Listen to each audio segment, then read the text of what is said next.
Hello everybody and welcome back to the channel. I've been playing a lot of Darktide recently, finally got my Psyker to level 30, so I wanted to give you a impressions of the class as a whole, determine if this is a class that you want to main in the future. Now the Psyker was the first class I decided to play, and I've had a lot of fun with it, but it does have its negatives and does have its positives, so I'm going to go over all that.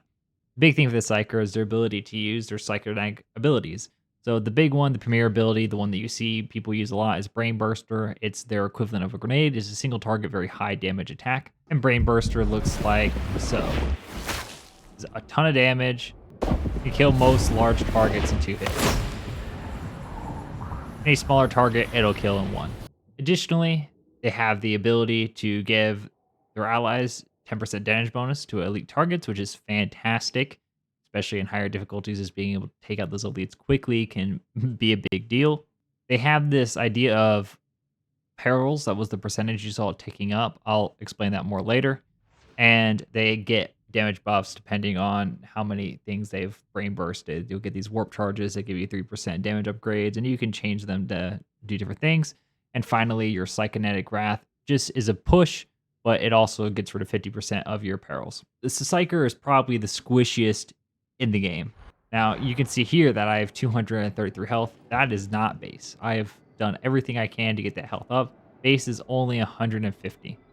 So it's pretty squishy to start with. Now I'm going to go over the feats I like to use and why. I'm going to talk more about the class as a whole. So for the first 5 tree, I like to use replenish 5% toughness for every 10 perilled. That makes your ability kind of act as a panic button where you can instantly get 25 toughness back as well.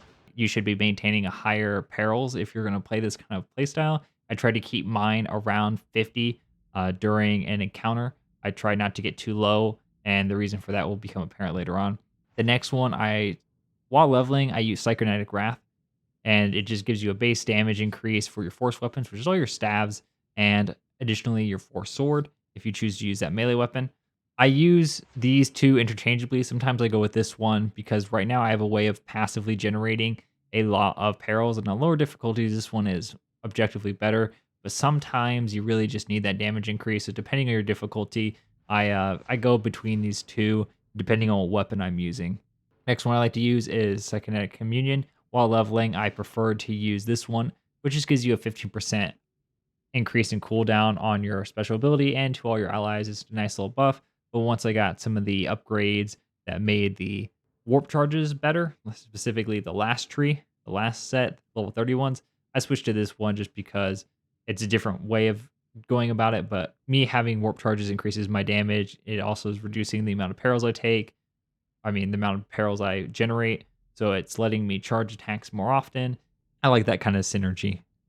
Don't think I've ever taken it off this because ranged enemies are such a gigantic pain in this game, especially if you're just getting shot by a lot of different angles, you're flinching a bunch, you don't have any good cover nearby. This can be a real lifesaver. So the higher your perils are, the more of a damage reduction you get from range attacks, which can be huge because you're going to want to keep it up. You're going to be wanting to use your perils shots to kill the ranged people. You can reload basically to heal. And while you're reloading, you're losing your damage mitigation, but hopefully you can find cover or something in the meantime. Maybe you've killed enough of them where it's not too big of a deal. But this one has been a real lifesaver, and I really would recommend this one. If you're more experienced with the game and your movement's better than mine, and you can consistently, move cover to cover, maybe you are more familiar with the maps, this one isn't as needed. The next one I like to use is all attacks have a 10% chance to brain burst enemy, which is that big attack we showed you earlier that did like 525 damage. I said I could two-shot most enemies. It's really good when you don't even see an elite target and this pops off and kills them because you're just like spam firing into like a large crowd. It feels great. When you are getting attacked by, like a big enemy and you hit them with the sword and they just brain pop because you thought you were going to have to double charge your sword, but a single charge and then brain pop kills them. Feels great. So this is a lot of fun. It's kind of RNG, but it's another great way to build warp charges. Kinetic Overload's another fantastic option if you're doing a flame-based build. Personally, because of, like I said, I struggle so much with ranged. I'm playing on public matches predominantly. If I was playing with maybe a core group that had other players that were consistently taking care of the ranged enemies so that I could focus more on shorter to mid-ranged, I definitely would run Kinetic Overload. I think it's a really good option, but for how I've been playing, it hasn't been the case. And Warp Battery, 6 Warp Charges are really good in theory if you maybe your other ability is providing you enough Warp Charges consistently where you really don't feel the need for any of the other ones. But, going from a 12% damage bonus to a 18% damage bonus doesn't seem as good or as fun, in my opinion, as the Brain Pop. I mean, I really like the feeling I get when I just get a random proc. It's like getting a really good crit in another game, and I really like it. It's more fun for me. I like the mechanic. I like the sound. I like the feeling of like when turn around and it's like a panic move and I swing my sword and I hit like a mauler that like spawned behind me and it just pops her head. I feel like a straight up gangster. So I really like this ability, even though it is very RNG heavy. Pub matches, I run Quicken. Main reason is because with my other ability, every kill that anyone makes in Coherency gives me a 4% chance for a charge. I have a 10% charge chance anytime I attack anyone. Then, 15-second cooldown, of course. And then I can expend those to use my Wrath ability. Usually what I tend to do is I keep my Wrath pretty high during those charges. And when I'm in the 90s, I'll pop my ability, go back down. It'll recharge really quickly because usually I'll have about 4 charges just from killing the initial wave and getting up to that first 90, just because my team's been doing a great job. Maybe I'm getting lucky with these. I mean, if you're hitting tons of enemies, you're probably popping that thing off every 15 seconds and every 4% of kills, right? So if you're, clearing giant hordes of poxwalkers, you're getting these pretty consistently.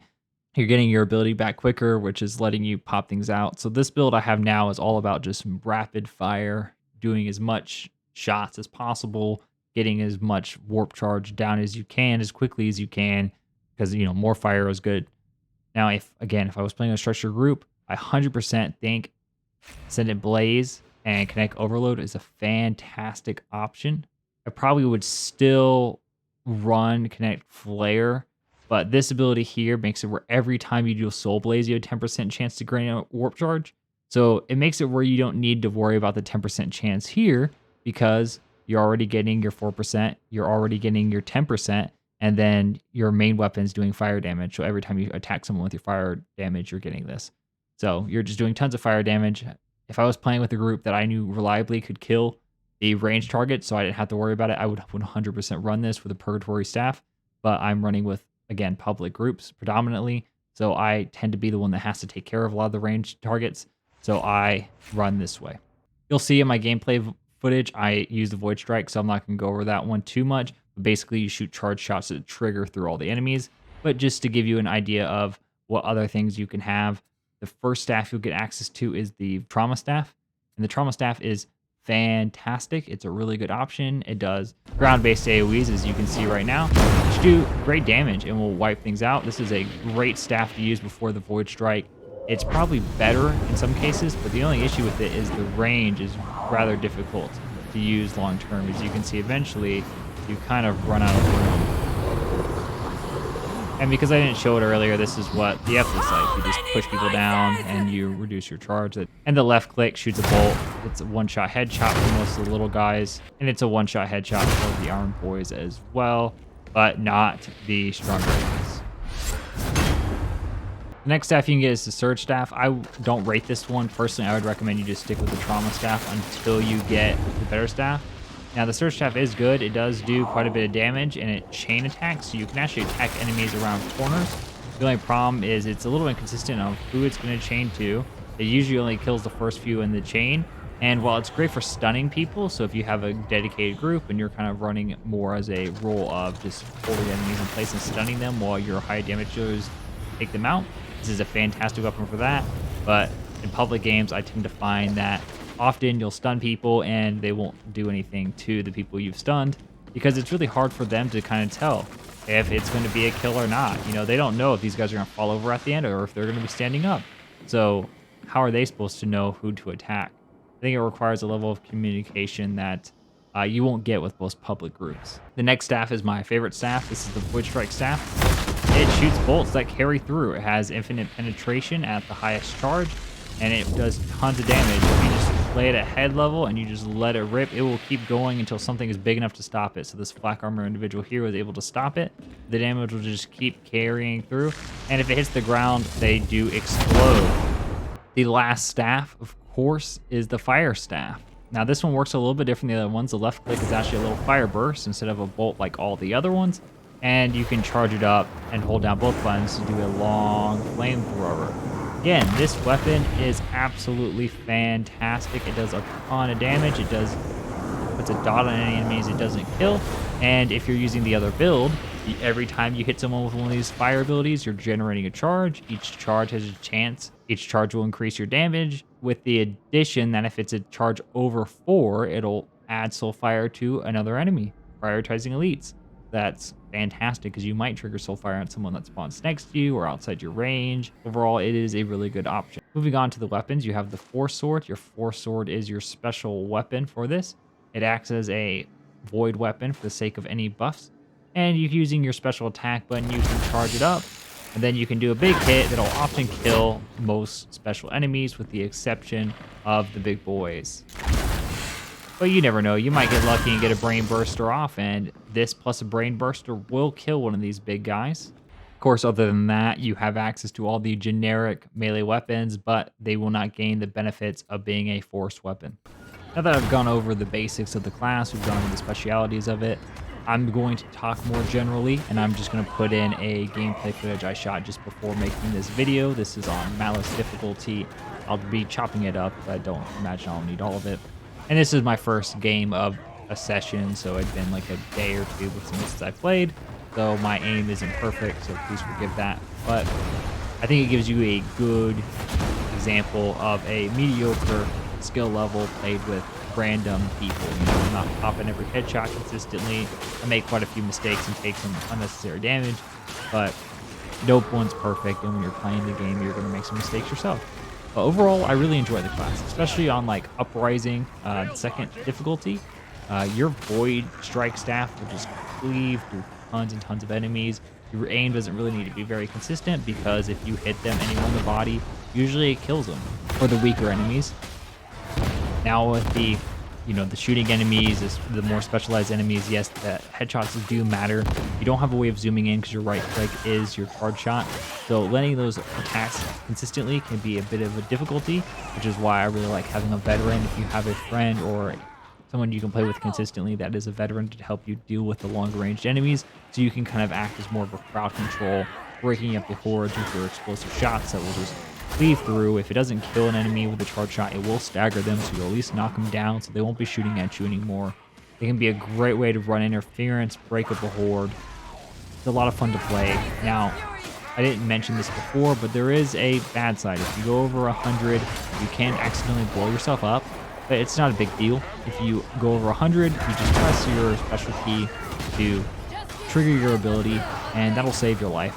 So if you're not paying super attention and you're freaking out, it'll be okay. Just keep your special ready to go in the event that you accidentally mess up, especially for your first game or maybe your first 1 or 2 games playing this class at the session until you kind of get into the rhythm of it, and then you can feel free to just use it on cooldown or as you see necessary. Of course, you can also hit the reload button with either the Force Sword or your Force Staff. Lower your perils, which is another option. If you are not using the Force Staff, your reload button will not reduce your perils. Now, while this class is incredibly fun on lower difficulties, I do think it really is going to struggle on higher difficulties. The inability to see enemies from far away, zoom in, and take them out reliably. You're basically trying to click ahead. Sometimes it's really far away with no zoom, with no, extra aim assist, anything like that. In addition to the fact that your bolts have travel time, so if it's someone really far away, they'll often just dodge your bolt. It'll be a real pain. It's really annoying when you're being shot and you shoot at somebody and they just duck under cover under your bolt that would have hit them square in the head. So that is something you have to consider. And obviously, since I'm already kind of struggling with range and public games on the 3rd difficulty, it's only going to get worse as you scale up. I really would not recommend playing this game above Malice without a group that you know and have comms with, because of how brutal the ranged enemies can be. I tend to find I don't really struggle with the melee ones at all, because you can hear them with the audio cues, you can charge up from your shots. Most enemy types If you hit them with charge shot anywhere to the body, you will stagger them, and that'll give your other players the time they need to kill it, or, you know, because it's staggered, you just send a few follow-up shots his way, and you'll be good to go. Now, there are some things you can do to help with range. Obviously, the Force Sword does have an ability that you can get. It is a perk. I have it on mine that makes it where when you block, it'll block range attack as well. The only issue is being a Psyker, you have the lowest starting stamina. So, although you can block them, not super consistent to block them because you will run out of stamina very quickly. You can, of course, take the feat that makes it where you generate perils before you use your stamina, if that's how you want to go about it. Personally, I prefer the one that just makes it where I take less damage from range, because if I have stamina, well, I'll use it to defend myself, and if I don't have stamina, well, hopefully I can return fire well enough to get them down at least, if not kill them, and the damage reduction will just help with that initial attack. I can't be blocking and shooting at the same time, and if my teammates I can't reliably rely on to take out the ranged targets, me being able to block it doesn't really help me at all. But I will say this class is incredibly fun to play. I had a blast with it. I think the cosmetics look great.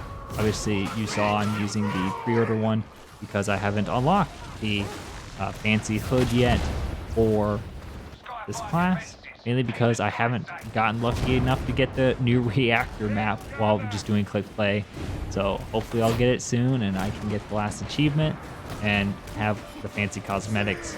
Overall, recommend this class for lower difficulties. I think it's a lot of fun. It's a good AoE clear kind of class. I do think it's in this kind of weird niche where I feel like you're really good as a flamethrower guy, but of course zealots can do that. They have a flamethrower as well. And you're really good at doing explosive damage to behind clear waves. The veterans and Ogrins both have explosion weapons as well. So you're not really needed, and you're a lot squishier than the alternatives I've mentioned. So it makes it a little harder for you to find a niche in the game. I can kind of see why Psykers are seen as one of the weaker classes in the game. Personally, I'm a big fan of magic and things like that. As you can see from my other videos, I tend to gravitate towards more spellcasters, so naturally Psyker was the first class I gravitated towards in this game. And I've had quite a lot of fun with it, but if I wanted to play on Heresy or Damnation consistently, I would probably decide to pick another class. While this class is incredibly fun to mess around with, especially on the lower difficulties like Uprising, I do not feel that I could see it performing incredibly well at the really high levels without a dedicated group that kind of fits all the needed roles. Again, I do think it's incredibly fun. It is great horde clear, but the squishiness of it, I don't think makes up enough for the horde clear as many other classes that can do horde clear almost as effectively as you, and the negatives can kind of outweigh that once you get into the higher difficulties. Please leave your thoughts on Psyker down in the comments below. Again, I love the class. It's probably my most fun to play. I love the feeling of playing it. And maybe it's more of an issue of the game as a whole with the ranged units, as many classes kind of struggle with this. I don't overall think the Psyker is the best class in the game. Of course, I'll revisit this once I've leveled the other classes and give my total take. Thank you for watching. Don't forget to like, and if you haven't done so already, consider subscribing.